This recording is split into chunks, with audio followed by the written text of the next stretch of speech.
Hello' বন্ধুসকল, কেনেকুৱা আছে? আশা কৰোঁ সকলো ভালে আছে। আজি বৰশী মাৰিব আহিলোঁ আকৌ।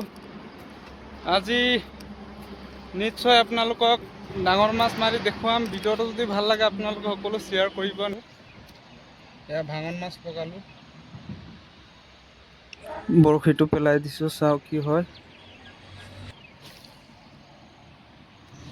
এয়া বৰশী পৰি গ'ল, পেলোৱাৰ লগে লগে টানি দিছে। ইচ, কি মিষ্টেক হৈ গ'ল। বন্ধুসকল, জেগাটো চেঞ্জ কৰি দিছোঁ। ইয়াত মই সৰু বৰশী পেলাইছিলোঁ, বামী মাছ খাই তলত পাথৰৰ চেপত সোমাই দিছে। এই ওলাই আহি গ'ল। এইটো পাই গ'লোঁ বামী মাছ। বহুত কষ্ট কৰি বামীটো উঠালোঁ। আপোনালোকে ভিডিঅ'টো ফ'ল' কৰিছে? ফ'ল' কৰি যাওক। মই জানো আপোনালোকে ফ'ল' কৰা নাই, প্লিজ ফ'ল' কৰি যাব চেনেলটো, ভিডিঅ'টো শ্বেয়াৰ কৰিব। একটা বৰালি মাছ লাগিছে।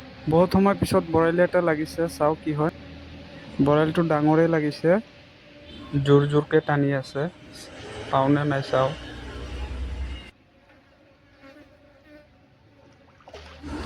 আহি গ'ল বামত বৰালি, উঠি গ'ল। বন্ধুসকল, ভিডিঅ'টো শ্বেয়াৰ কৰক, শ্বেয়াৰ কৰক। মই প্ৰথমে কৈছিলোঁ, চবেই শ্বেয়াৰ কৰক।